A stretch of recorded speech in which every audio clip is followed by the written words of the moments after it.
Сегодня я расскажу, чем хороши поясные регуляторы и как их можно выполнить. И давайте начнем с того, какие вообще бывают способы поддержания брюк и других поясных изделий. Нам всем знакомы шлевки, в которые вдевается ремень.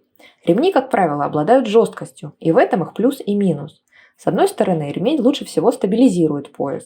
С другой, это не всегда комфортно. Еще бывают подтяжки, но они не всем подходят из-за своей эффектности и специфичности. Поэтому для меня настоящей находкой стали поясные регуляторы. Они позволяют обходиться без ремня и выполнить пояс настолько эластичным и жестким, насколько мне нужно. Внешне эта деталь не сильно броская, но вместе с тем она необычная и придает брюкам некий лоск и изюминку. Дизайн у этой детали очень разный. На картинке мы видим прорезной регулятор.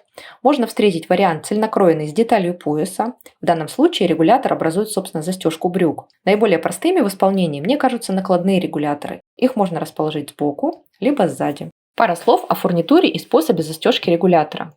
Пляжка может быть с язычком, как на ремнях, может быть с одной или двумя перепонками. Еще встречается сочетание кольца и пуговиц. Сама деталь также имеет разную форму. Здесь главное, чтобы она сочеталась с формой других элементов брюк, таких как язычок пояса, клапаны карманов и прочее. Из всего многообразия я выбрала вариант с накладными боковыми регуляторами. И именно его мы сегодня выполним. Регуляторы выполняются на том этапе, когда деталь пояса уже притачена к основной детали, но еще не закрыта изнутри обтачкой либо корсажной лентой. Перед тем, как приступить к подготовке лекал, нужно определиться с фурнитурой. В стандартном варианте бляшка имеет ширину 2 см и одну или две перепонки. Это самый простенький вариант. Я в своем магазине нашла вот такой еще. Если не найдете подходящий в своем магазине, таких много на Алиэкспрессе. Теперь мы можем подготовить лекало. Форма, длина и ширина этой детали могут быть очень разными, и вы можете сами ее подобрать. Вырезать из бумаги несколько вариантов, приложить и выбрать тот, который вам больше всего нравится. При этом важно учесть несколько моментов. Ширина узкой части должна быть меньше ширины бляшки на 1-2 мм для того, чтобы свободно в нее проходить. Соответственно, если бляшка шириной 2 см, ширина узкой части будет 18-19 мм. Ширина широкой части у меня 3,5 см, длина 5 см и длина узкой части 6,5 см. Итак, наше лекало готово, и мы можем приступить к дальнейшей работе. Я встречала два способа выполнения накладных регуляторов. Из одной детали и из двух деталей. В первом случае сборка происходит следующим образом. У нас вдоль узкой части с внутренней стороны образуется шов. Вот таким образом. И мне этот способ не очень нравится, поскольку регулятор в застегнутом виде отгибается, и его внутренняя часть, там где расположен этот шов, становится видна с лица. Мне это кажется не очень красиво, поэтому я буду выполнять второй способ из двух деталей. Мы заготавливаем два прямоугольника из основной ткани по размеру лекала. И теперь нам нужно их усилить. Можно один из них проклеить. Я буду использовать неклеевой способ, поэтому подкроила себе из карманки подолевой прямоугольник такого же размера. Также можно использовать органзу, либо неклеевой флизелин. Последний дает чуть больше толщины, но лучше держит контур детали. Мы складываем детали лицом к лицу. Сверху располагаем усилитель. И для того, чтобы у нас не растягивались края детали, идущие по косой, мы сверху еще добавим лист бумаги, на котором обведено лекало. Все слои нужно будет прихватить и сметать. И после этого мы можем проложить строчку по всему контуру, отмеченному на бумаге. Давайте посмотрим, что у нас получилось. Снимаем временные строчки и снимаем бумагу. Далее нам нужно срезать излишки припусков до ширины 2-3 мм, надсечь уголки для того, чтобы нам удобнее было вывернуть деталь. Переворачиваем и верхнюю деталь очень аккуратно посерединке надрезаем таким образом, чтобы деталь можно было вывернуть. Вот смотрите, я срезала припуски. Теперь можно так вот отделить верхний слой от двух нижних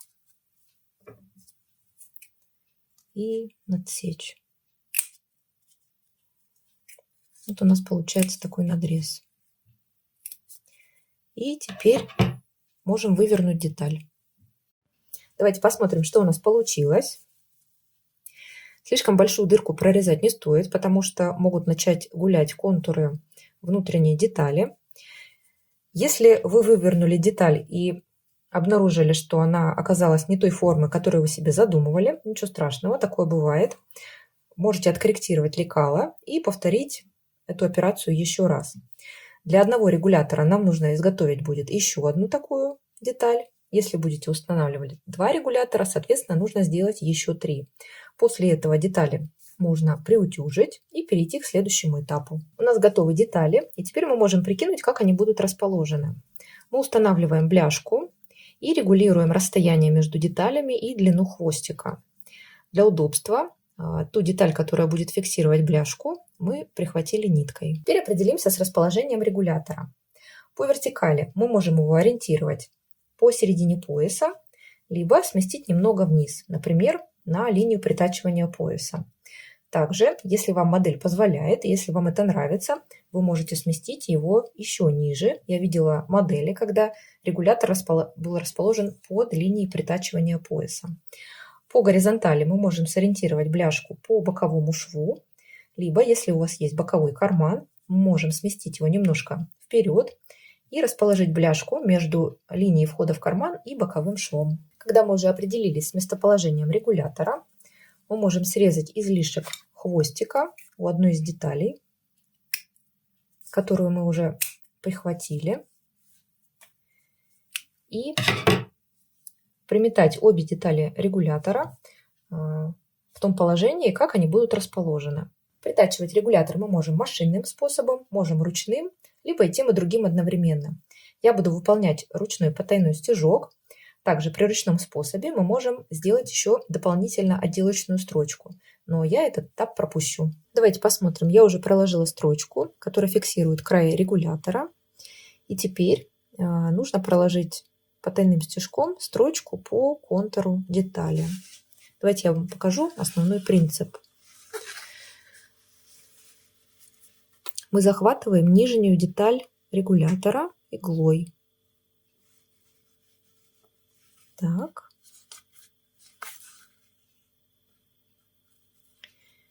И пропускаем иглу, чуть-чуть заводя ее за край детали. Вот таким образом. И по такому принципу проходим края на обеих деталях. Давайте посмотрим, что у нас получилось. Я уже сняла временные строчки.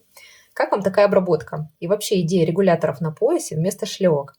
Напишите в комментариях, мне интересно ваше мнение. С вами была Александра на канале Шьем с умом. Пока-пока.